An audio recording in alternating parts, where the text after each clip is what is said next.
Bonjour, bonjour à tous et bienvenue sur ma chaîne YouTube Kabibi Show, prière et témoignages dans notre rubrique témoignages. Comme vous savez, tous les matins sur cette chaîne, on présente une exhortation biblique présentée par le pasteur Amado, suivi d'un témoignage qui est présenté par moi-même, maman Kabibi. Alors, n'hésitez pas à me contacter sur le 0033 629 57 24 87 pour partager vos témoignages. Les après-midi, on fait des vidéos de faits divers sur lesquels vous pouvez me contacter aussi pour partager vos situations difficiles. Si vous avez besoin d'un conseil, un conseil biblique, on échange avec les papas et les mamans de la team. Tous les samedis, il y a une prière de combat qui est présentée par le pasteur Amado lui-même. La prière qui nous accompagne toute la semaine. Merci à vous tous qui êtes présents. Et comme vous avez pu bien voir, vous pouvez appuyer sur le bouton joindre qui est juste à côté du bouton s'abonner ou alors dans la description de toutes les vidéos. Vous allez voir que dans la description, il y a un lien sur lequel vous pouvez cliquer pour vous abonner et devenir membre de la chaîne pour soutenir l'association et surtout le pasteur Amadou qui nous encourage avec les exhortations bibliques. C'est bien expliqué, vous allez comprendre, c'est facile, surtout sur les ordinateurs et les tablettes, parce que j'ai eu beaucoup de retours. Avec le portable, vous n'arrivez pas à voir, c'est parce que c'est surtout sur les ordinateurs et les tablettes que c'est directement visible. Merci beaucoup à vous tous. Donc, on va passer à notre témoignage du jour. C'est une maman de la team, une maman qui a déjà témoigné ici plusieurs fois. En tout cas, elle nous revient avec son témoignage. Elle nous dit ceci. J'ai fait le choix de l'appeler aujourd'hui Maman Chanda. Ah. Maman, tu n'es pas Moulouba aujourd'hui, je vais porter le nom de Balouba parce que j'ai cherché un nom neutre. Bon, j'espère qu'il n'y a pas une Maman Chanda ici. J'ai choisi le nom de Maman Chanda parce que c'est mon nom personnel. Voilà. Et voilà, on va partager l'histoire de notre maman. Comme vous savez, dans toutes les vidéos ici, tous les noms sont les noms d'emprunt. Voilà. Maman Chanda nous dit ceci. Elle est née au Congo démocratique dans la ville de Kinshasa, dans la commune de Lemba. Elle est une fille de Lemba, Camp Riche. Ah, bonjour à tous les enfants de Lemba. Il y a beaucoup de mamans de Lemba et de papas ici. En tout cas, elle est de Camp Riche. Donc, elle est née dans une famille moyenne, éduquée à la chrétienne, comme au Congo, tout le monde prie Jésus Seigneur. Voilà. Donc, sa maman, c'était une catholique. Ils ont évolué dans la religion catholique, on les a menés à l'église avec ses frères et sœurs. On va pas aller dans les détails de sa famille, en tout cas, c'était une famille stable. Alors, quand ils évoluaient dans leur quartier, sur leur avenue, il y avait une parcelle de filles. Donc, on va dire dans cette parcelle-là, on va parler de Marie-Hélène. Ah, Marie-Hélène, c'est un nom d'emprunt aussi. Marie-Hélène, c'était la grande sœur. Elle était la copine de Jolie. Donc, Jolie, c'est la petite sœur de Marie-Hélène. Jolie, c'est son amie à elle. Donc, quand elle part chez les Marie et chez les Jolies, elle voit, il y a Marie-Hélène. Il y a Marie-Hélène et dit Makabibi. Elle était belle. Donc, même vous, les filles, vous regardez, et il y a Marie. Marie-Hélène était belle, donc une vraie femme.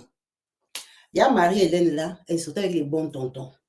Elle a commencé ça très jeune parce qu'elle était vraiment belle. Donc, tellement qu'elle était belle, comme on dit, les nouvelles des belles femmes vont vite. Les belles femmes sont visibles.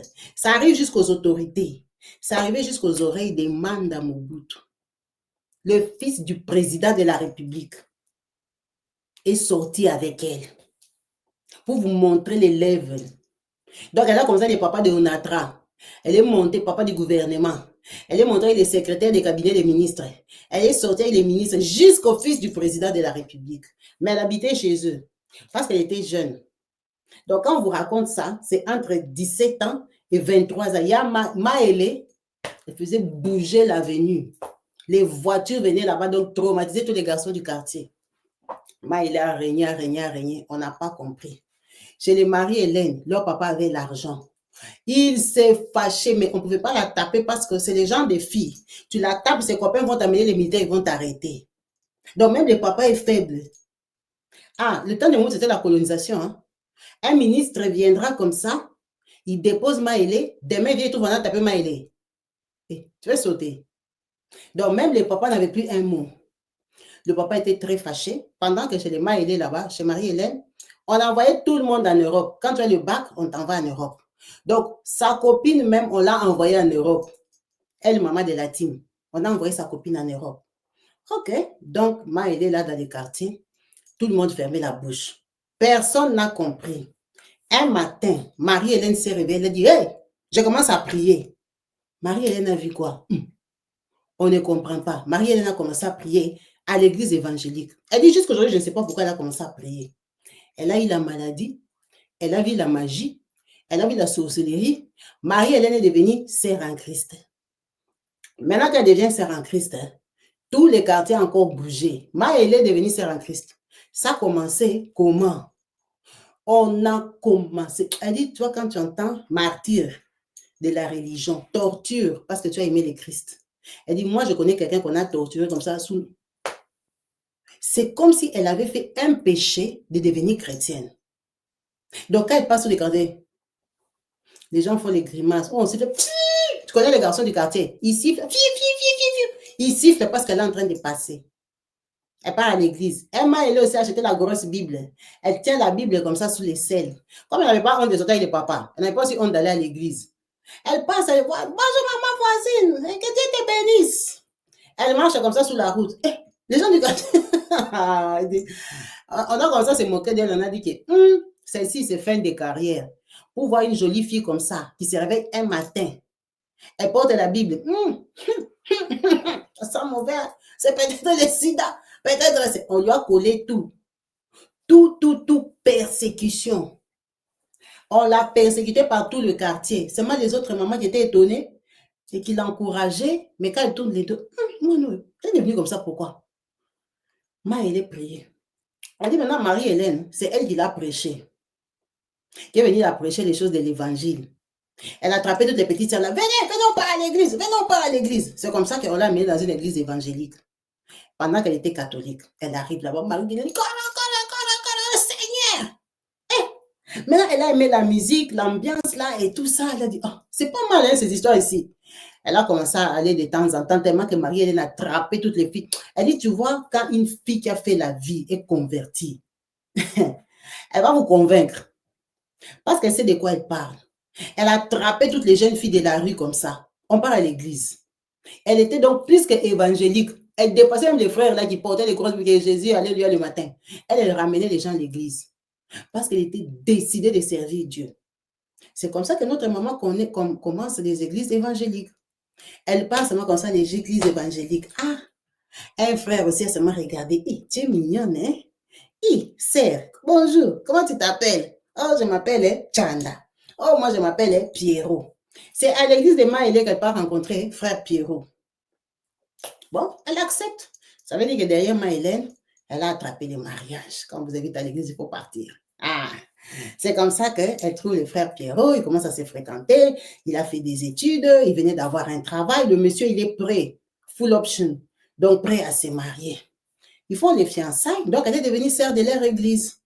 Après, frère Pierrot vient l'épouser, comme il est jeune, il est ambitieux, il a un bon travail. Elle, Chanda, qui nous a contactés, elle aussi, elle a terminé parce qu'elle était à l'université. Elle a terminé, donc Jean, elle va chercher du boulot. Ah, ils se sont mariés, ils sont partis habiter à Rigini. Ils ont quitté Lemba. Quand riches, ils sont partis à Rigini. Donc, Rigini, c'est un très beau quartier résidentiel, un quartier des montagnes. Ils arrivent à Rigini là-bas, ils s'installent, ce sont des jeunes, ils commencent la vie, ils sont mariés, ils se battent. Donc, elle s'est séparée de Maëlé. Donc, quand ils arrivent à Rigini, elle n'a plus d'église parce que l'église des Canriches, c'est resté un peu loin. Donc, elle commence à beaucoup suivre la radio Sango Malam. Ça, c'est quand ça venait de commencer. Première radio évangélique. Radio Sango Malam. Elle dit à l'époque là, c'était le pasteur Sita Bemba qui passait là-bas. Et il y avait Alain Moloto. Alain Moloto, c'est un grand musicien congolais qui avait un très grand groupe, Gaël, qui tient toujours jusqu'à aujourd'hui. Je crois, à moins que je me trompe, qui est dirigé par le pasteur Atoms Bomba. Donc, pasteur Atoms et Nadège, ce sont les gens de Gaël, les gens d'Alain Moloto. Elle dit, tu vois, c'était à l'époque là, Alain Moloto. Elle a dit, Capipi. Elle suivait la radio là, donc la radio là, c'est devenu comme son église. Tout le monde venait prêcher là-bas, on invitait les gens, on invitait... Maintenant, un jour, on a invité la femme du pasteur Vernon. Vernon de La Borne, un blanc, c'était un missionnaire qui habitait au Congo. Donc la blanche là est venue aussi à Radio Sangomalamu. Donc on commence à lui poser les questions. Elle a commencé comme Jean à répondre et à donner son témoignage en même temps. Elle dit elle aimait beaucoup Dieu, elle servait Dieu, mais elle avait un souci, Dieu ne lui parlait pas. Oh, Dieu parlait à sa meilleure copine de l'église. Elle dit, mais l'église, on a commencé à deux. Comment moi, Dieu ne me parlait jamais? Elle a dit, elle demandait, Dieu parle-moi. Moi aussi, je vais entendre ta voix. J'entends seulement les gens qui disent que Dieu m'a parlé, Dieu m'a parlé. Elle a dit avec la persévérance. Elle dit, elle priait vraiment que Dieu parle-moi. Parle-moi, comment moi tu ne me parles pas? Donc, elle a entendu ça. Elle a réalisé que bon, mais moi aussi, Dieu ne me parle pas. Elle, Maman Chanda. Moi aussi, Dieu ne me parle pas. J'entends seulement les gens disent que Dieu parle-moi. Elle a dit, j'avais saisi les paroles là de la femme de Vernon. En fait, c'est comme si j'ai réalisé que moi, Dieu ne me parle pas. Donc, c'est devenu aussi son sujet de prière. C'était venu de l'émission. Donc, elle reste chez elle, elle devient curieuse pour savoir comment Dieu ne me montre rien pour ma vie, pour tout ça. Pendant que je suis dans les mariages, je prie, je mets au monde et tout. La vie a continué. Finalement, elle a trouvé une église qu'elle a commencé à fréquenter. Dieu ne lui parlait pas. Dieu ne lui parle pas, ne lui montre rien. Notre maman a mis au monde jusqu'à 5 enfants. 5. Avec son mari, ils ont commencé à avoir des moyens. Elles étaient les gens, des femmes qui travaillaient aussi en ville. Le mari va au travail, elle va au travail parce qu'elle a étudié. Ils vivent bien, ils sont là-bas à Rigini, les enfants parlent français, les bonnes écoles. Donc, un bon mariage stable. Dieu ne lui a jamais parlé malgré toutes les prières qu'elle fait. Ok, son mari se lève un matin, il dit que au travail là, c'est un peu chaud et tout.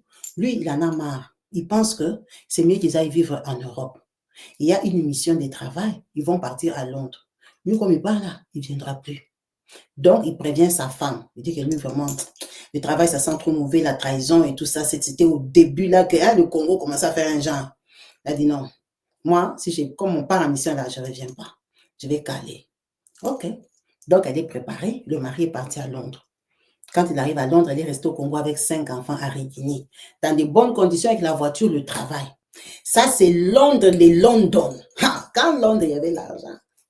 Le papa, là, il est arrivé à Londres, il est devenu pacha, patron, l'argent directement.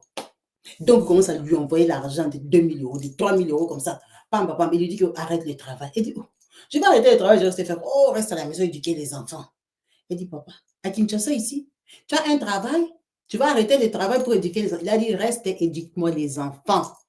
Arrête-moi ce travail-là. Moi, je suis à Londres. À Londres, s'il y a l'argent, il y a les moyens. Reste à la maison, éduque les enfants. Change aux enfants l'école. Toi, tu as eu l'argent. Oh, je suis à Londres. Je suis sans papier.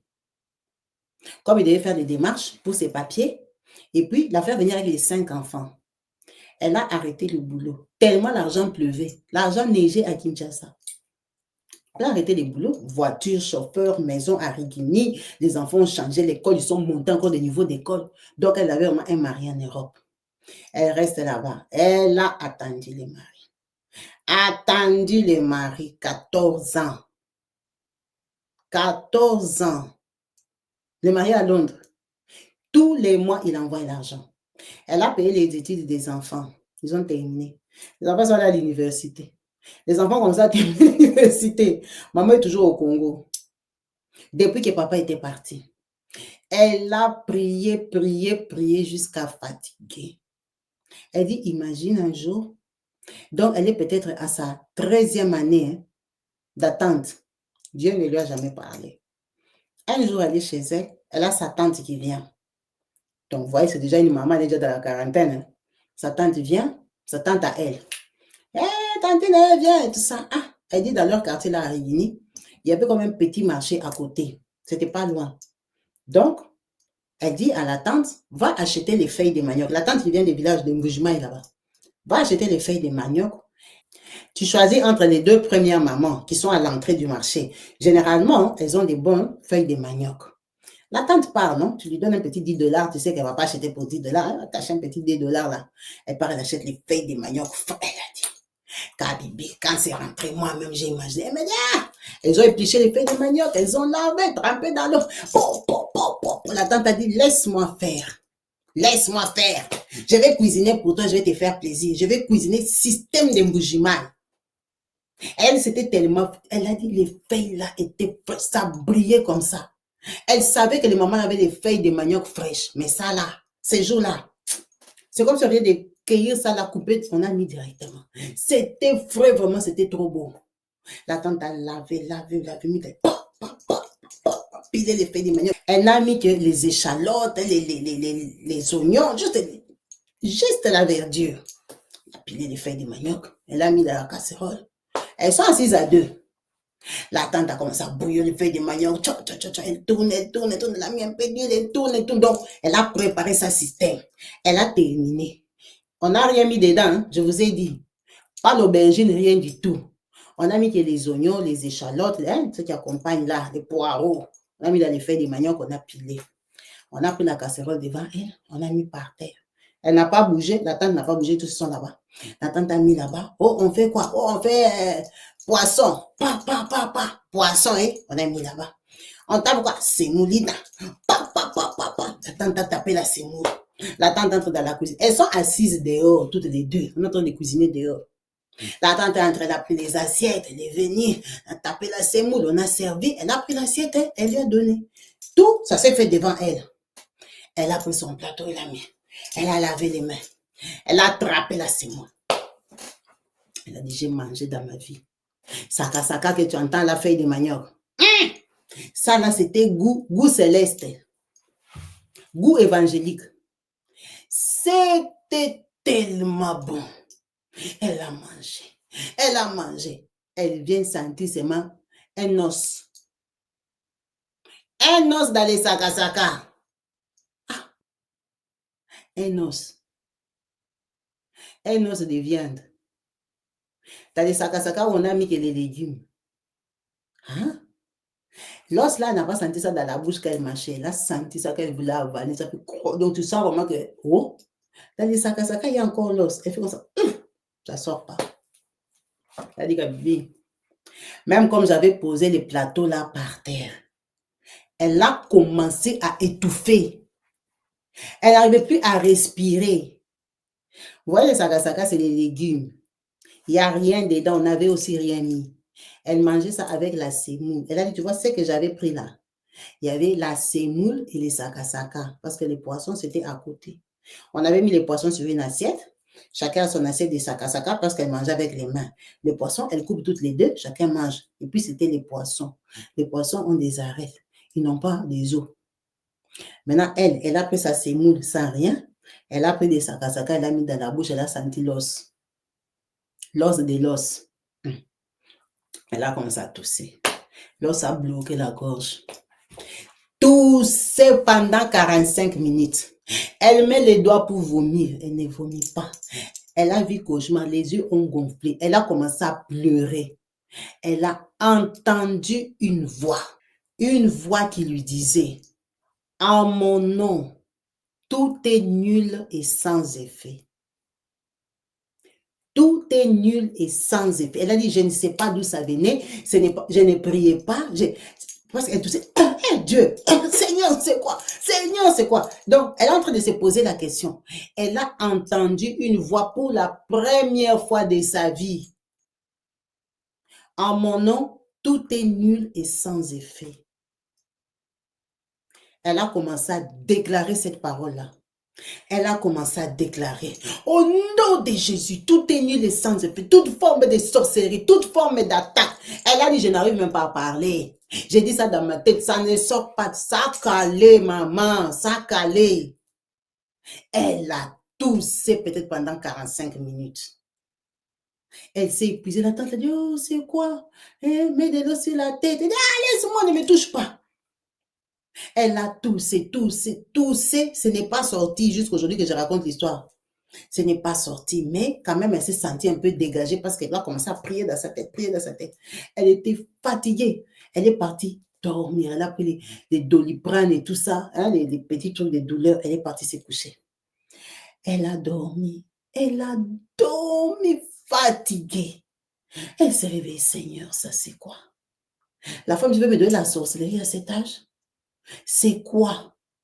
Dans des saka qu'on a fait devant moi, on n'a rien mis. L'os, ce n'est pas l'arête, l'os viendra d'où? Qu'est-ce qui s'est passé? Elle dit, c'est la première fois que Dieu lui avait parlé. C'est passé. Le séjour est passé avec la tante. La tante est partie au village, elle est rentrée chez elle. Plus rien ne s'est plus passé. Donc, elle est restée comme ça. À cette période-là, son mari, les choses se sont débloquées. Son mari lui dit que non, il y a le formulaire, il avait déjà les papiers, donc il remplissait les critères pour les faire venir. Mais malheureusement, son dernier enfant avait 18 ans. Parce que les autres avaient fini même l'université, ils commençaient à travailler. Le papa est parti 14 ans. Donc, il n'y a qu'elle qui peut faire la démarche des regroupements. Si les Anglais avaient fait exprès pour attendre que tous les enfants grandissent comme ça, on ne sait pas. Donc, elle part remplir le formulaire. On lui dit que non, il y a vraiment l'interview, pendant que le questionnaire là, il faut aller faire ça en Afrique du Sud. Donc, elle a dit à son mari, comme son mari avait des moyens, que c'est mieux qu'elle aille plus tôt, comme ça elle va bien comprendre l'anglais, parce qu'elle étudiait l'anglais, c'est une maman qui a fait des études. Elle apprenait l'anglais, elle a dit que je parte en Afrique du Sud. Comme ils ont dit que le formulaire là, c'est en juin, que je parte même au mois de mai ou avril. Les enfants, le dernier a 18 ans. Donc, comme ça, je reste, je pratique un peu l'anglais en Afrique du Sud, des choses comme ça. Son mari a accepté. En Afrique du Sud, elle a cherché une petite, c'est moi, quelqu'un qu'elle connaissait. Elle est partie à Johannesburg. Quand elle arrive chez la petite là, qu'on peut appeler même Elisa, elle habite chez Elisa. Elisa, c'est une fille qui prie beaucoup chez Maman Olangi, au combat spirituel. Donc, Elisa, bon, elle, c'est une sœur. Donc, elles arrivent, c'est pas mal l'histoire. Oh, Jésus, ils vont taper la prière et tout. Elle dort. Elle a commencé à faire des rêves. Des rêves compliqués, fatigants, épuisants.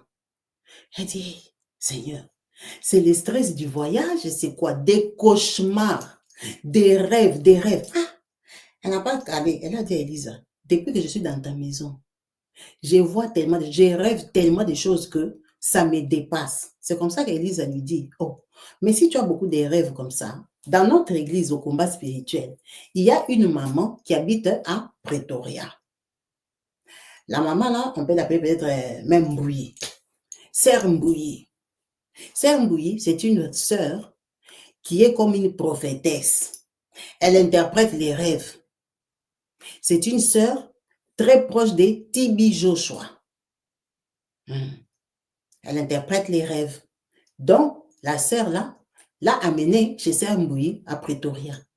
Quand elles arrivent là-bas, bon, on l'avait déjà dit, c'est comme une prophétesse, elle va interpréter les rêves, elle lui raconte les rêves, les différents rêves qu'elle a rêvés. Elle lui dit, c'est le combat, c'est les attaques, c'est la famille, c'est la sorcellerie, c'est patati, c'est patata. C'est qu'un prophète peut te dire. Elle dit, amen, amen, amen. Donc, la Sœur Mbouyi là, prie pour elle et tout, et tout, et tout. Après, il faut faire l'action de grâce. Donc, elle a pris son argent, elle a donné à la Sœur Mbouyi. Quand elle a donné l'argent à la Sœur Mbouyi, il lui restait peut-être comme une semaine pour retourner. Quand elle est rentrée, elle a dormi fatiguée. Aïe! Fatiguée. Mais elle n'a pas rêvé. Elle a dormi fatiguée. Donc, elle se réveille le matin. Elle part, elle a fait ses histoires pour l'ambassade de l'Angleterre et tout. Elle est rentrée au Congo une semaine après.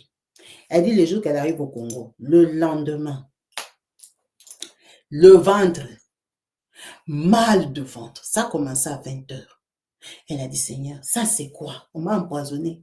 Le ventre, le ventre, ça a dépassé. Elle est sortie, elle a dit aux enfants, j'ai trop mal au ventre. Il était peut-être 23 heures. Ah, comme ces enfants font des grosses études, ils sont des avocates et tout. Maman, c'est quoi? Ce n'est pas un truc. Il faut qu'on aille à l'hôpital. Directement, une de ses filles dit, maman, on prie. On prie, maman, parce que toi, tu es en train de voyager. Peut-être tu es combattu. Ils ont prié de 23 heures à 4 heures du matin avec tous ses enfants. Le ventre n'a pas laissé. C'est comme ça que son fils dit non, on doit aller à l'hôpital. Ils ont appelé le médecin, un médecin qu'ils connaissaient là-bas à Rikini, comme ils sont dans un bon quartier, il y a des médecins. Donc, du coup, le médecin a dit que, ok, venez, je suis des gardes. Ils sont partis à l'hôpital. Ils sont arrivés là-bas, le médecin, c'est une clinique privée, prélèvement et tout, et tout. Elle a dit, ah. Le matin, déjà à 9 heures, elle savait qu'elle n'avait rien. On a trouvé qu'elle avait des amibes. Donc, c'est les amibes qui faisaient tout ça. On lui a donné les traitements des amibes et tout ça, mais elle est restée en prière, patati patata, directement. Les résultats de l'Angleterre est sorti parce qu'elle avait déjà fait l'examen à Johannesburg.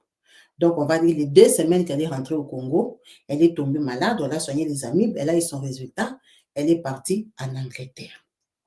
Quand elle arrive en Angleterre, chez son mari, il travaille la nuit. Son mari sort la nuit. Elle dit seulement les premiers jours qu'elle est arrivée en Angleterre comme ça, quand elle arrive pour dormir, Elle a dit, hein, ça, ce n'était pas un rêve, c'était cauchemar. Ce n'était pas cauchemar, c'était voir les esprits. Elle a dit en Angleterre, elle a dit, mon mari, il est entré dans les sciences, c'est quoi? Elle a dit, en Afrique du Sud, je voyais les rêves. Elle a dit, là-bas, elle a dit, je sentais que les mauvais esprits entraient dans la maison. Les mauvais esprits, tu sens comme si il y a une présence, tu sens comme si tu es intimidé, tu sens comme si donc tu te sens pas bien. Elle avait très peur, surtout quand son mari partait dormir au travail, il allait travailler de nuit. Elle avait peur dans la chambre, dans la maison. Et Dieu, elle va prier, elle va prier, elle va prier. Elle a dit qu'elle prie comme ça, elle termine, elle dort. Elle a dit qu'à Bibi, c'est pour ça qu'elle a fait ce témoignage, pour dire que à un certain niveau, tu ne rêves plus. Tu sors de ton corps. Elle a dit, elle sortait de son corps. Donc, elle sortait, donc, normalement, tu dors, ok? Mais tu vois des choses comme on voit comme ça. Tu vois des choses, tu vois comme si tu es dans des situations que c'est toi qui es en train de marcher, c'est toi qui es en train de faire des choses, c'est toi qui es en train de faire comme ça. Elle a dit, maman, tu vois des choses, c'est toi vraiment, c'est toi. Mais elle verra quand elle voit des choses bizarres, des choses comme des attaques, elle entend aussi que prends le sang de Jésus. Donc, elle prend le sang de Jésus dans les rêves là qu'elle est réveillée là. Elle prend le sang de Jésus, donc tu verras qu'il y a la pagaille, les choses se gâtent. Donc, c'est comme si c'est toi, c'est comme si tu as une armée, c'est comme si, donc, c'est toi qui es à l'œuvre, c'est toi qui es à l'action.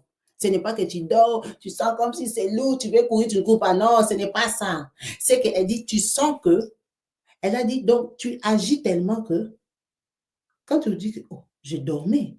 Donc, quand tu te réveilles, ce n'est pas comme si tu viens de te réveiller, tu es étonné. Non, quand tu te réveilles, tu es conscient, tu te rappelles de tout ce qui vient de se passer. C'est normal, c'est toi en fait. Elle a dit, tu vois, quand Dieu a commencé à me parler, il a commencé à me parler, ce n'était même plus me parler. Mon esprit allait agir directement avec le nom de Dieu. Parce que parfois, elle dit dans ses rêves, qu'on la combattait comme ça, comme elle avait peur des esprits qu'elle entendait dans la maison. Elle prenait le sang de Jésus au vrai sens du mot, elle met le sang de Jésus comme ça. Elle voit vraiment les retours. Les gens fouillent bien, les gens, et tout ça. Dit, mais tu vois que c'est moi qui fais les choses et je n'ai pas peur. Et je n'ai pas peur. Elle dit, puis tu vois, quand tu te réveilles, tu es toujours comme si c'est toi, tu vois. Ce n'est pas comme si tu te réveilles, hey, j'ai rêvé quoi. Elle dit, ce n'est pas les rêves que tu commences à chercher à te souvenir, tu ne te souviens pas. C'est toi, c'est ton corps, c'est toi qui es sorti. Elle a dit, tu vois, il faut arriver à ce point-là. Parce que, pourquoi elle me dit ça? Elle dit parce que quand tu es attaqué dans les rêves, c'est ça que tu vois les matins, quelqu'un se réveille, quand il a déjà fait AVC. Parce qu'il s'est battu dans sa tête. Lui, il est en train de dormir, et son corps et son esprit sont en train de dormir, ils sont en train de l'attaquer. Elle dit, mais quand ton esprit sort, c'est battre, c'est ce qu'on appelle, c'est battre en esprit. Ton esprit aussi sort, parce qu'il vient t'attaquer en esprit. Toi, tu dois aussi sortir pour combattre en esprit, avec le sang de Jésus, avec le nom de Jésus. Elle dit, c'est ça que tu entends que quelqu'un dormait dans les rêves, il dit, ah, le vieux là fait l'AVC. On l'a tapé dans son rêve. Elle a dit, c'est dans les rêves. Elle dit, tu vois, comme moi, j'ai rêvé là, comme ça, en Afrique du Sud et tout ça. C'était des rêves où, tellement que j'avais peur, je suis même allée consulter une prophétesse qui m'a prié et puis à qui j'ai donné l'offrande. Elle a dit, mais depuis ça, elle a dit, je ne consulte plus personne. Mon esprit sort de mon corps, mon esprit va se battre comme une vaillante avec le nom de Jésus. Donc, elle va combattre. Elle dit, tu vois, quand c'est toi-même, tu es réveillé et tout ça, on ne peut pas t'achever parce que tu es consciente. Elle dit, c'est comme, seulement comme on est sur terre, comme ça, tu es parti te battre avec la voisine. Elle dit, c'est comme ça. Donc, elle sait que c'est elle. Ce n'est pas qu'elle dort, elle sait que c'est elle. Vous venez, je viens. Donc, c'est ça. Elle a dit, c'est ça qu'on appelle le combat spirituel. C'est ça, donc, c'est ça, ton esprit doit se battre.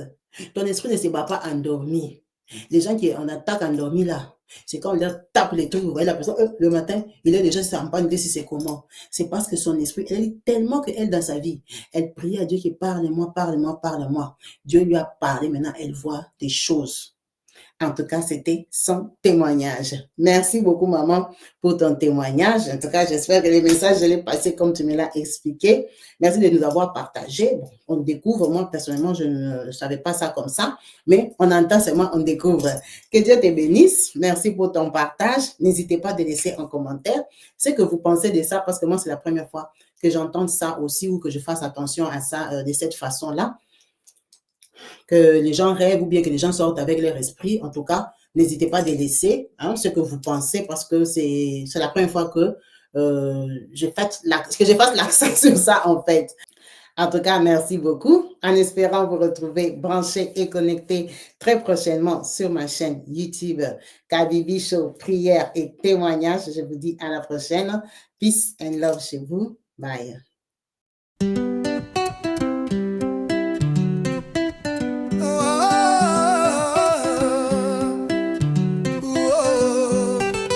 Seigneur Jésus, Seigneur Jésus, Seigneur Jésus, Seigneur Jésus, Seigneur Jésus, Seigneur Jésus, Seigneur Jésus, toi le Tout-Puissant qui règne dans ma vie. Seigneur Jésus, toi le pilier de ma vie. Oui, toi le pilier de ma vie en ce jour. Je t'invoque en ce jour, toi qui règnes dans ma vie. Je t'invoque en ce jour, toi qui parles pour ma vie. Je t'invoque en ce jour, toi qui changes ma vie. Oui, ma vie t'appartient, Père, change ma vie. Oui, ma vie t'appartient, change ma vie. Oui, change mon histoire, prends charge de ma vie. Seigneur, oui, change mon histoire. Mon histoire aujourd'hui t'appartient, oui, change ma vie. Change ma vie, oui, change mon histoire. Seigneur Jésus, Seigneur Jésus, Seigneur Jésus, Seigneur Jésus, Seigneur Jésus, Seigneur Jésus.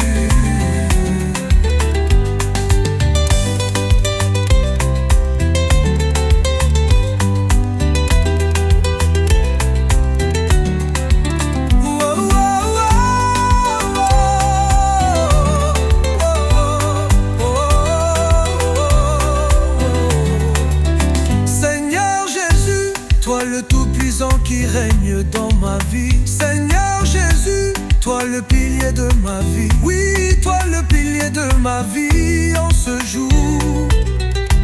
Je t'invoque en ce jour, toi qui règnes dans ma vie. Je t'invoque en ce jour, toi qui parles pour ma vie. Je t'invoque en ce jour, toi qui changes ma vie. Oui, ma vie t'appartient, Père, change ma vie. Oui, ma vie t'appartient, change ma vie. Oui, change mon histoire, prends charge de ma vie. Seigneur, oui, change mon histoire. Ma vie, change ma vie, oui, change mon histoire. Seigneur Jésus,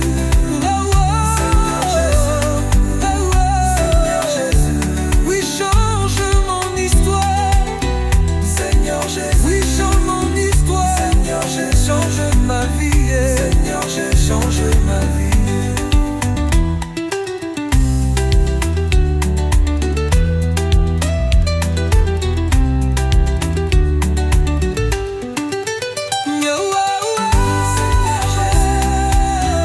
Seigneur